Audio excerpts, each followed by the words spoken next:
السلام علیکم سامعین و ناظرین، عموماً میں اپنے خیالات کا اظہار لکھ کے کیا کرتا ہوں، لیکن آج میں نے فیصلہ کیا ہے کہ میں کچھ بول کے اپنے خیالات کا اظہار کروں، اور اس کا فیصلہ اس لیے کیا ہے کہ جس موضوع پہ آج میں بولنا چاہتا ہوں وہ نہایت ہی عام ہے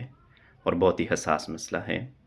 اور اس مسئلے سے ہماری جو معاشرتی اور سماجی ذمہ داریاں ہیں ان کا بھی پتہ چلتا ہے،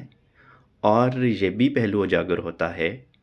کہ ہم اسپیشل اور ایجوکیٹڈ لوگوں کے ساتھ کس حد تک کھڑے ہیں۔ میری مراد صغیر ولایت جو قلعہ سے تعلق رکھتے ہیں،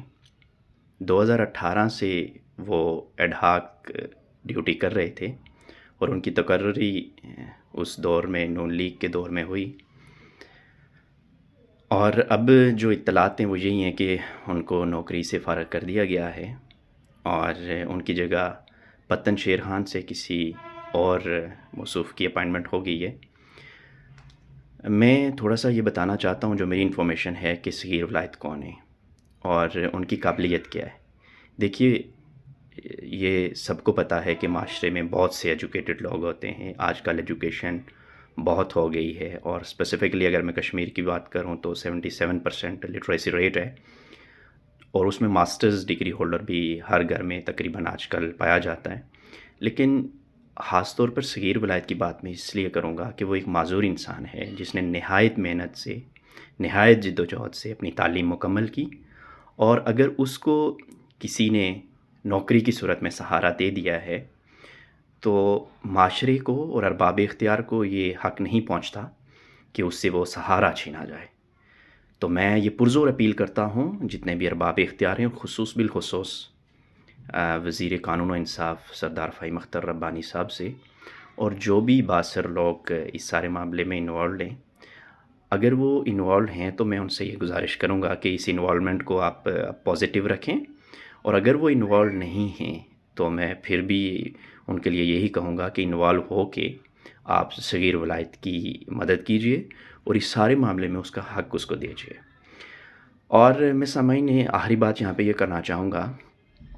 کہ اس طرح کے جب مسائل ہوتے ہیں تو وہاں پہ ہماری معاشرتی بے حسی کا پتہ چلتا ہے کہ ہم کس حد تک اپنے معاشرے کو سپورٹ کرنے، اس طرح کے لوگوں کو سپورٹ کرنے میں ہم جو ہے وہ کس حد تک جا سکتے ہیں۔ اور آخری بات تھوڑی سی سخت کرنا چاہوں گا، وہ یہ ہے کہ اگر صغیر ولایت کو اپنی پوزیشن پہ بحال نہ کیا گیا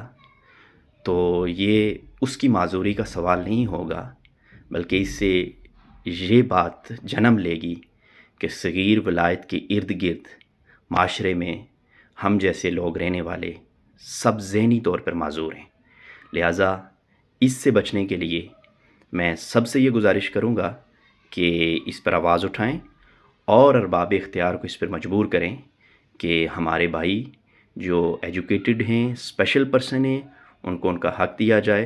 اور اگر وہ پہلے میں سمجھتا ہوں کہ نوکری پہ نہ بھی ہوتے، ایسے لوگوں کو اپائنٹ کرنا اور ان کو ایڈجسٹ کرنا ہر گورنمنٹ کی رسپانسبلٹی ہے، اور یہ ان کی انٹرسٹ میں نمبر 1 ہونا چاہیے۔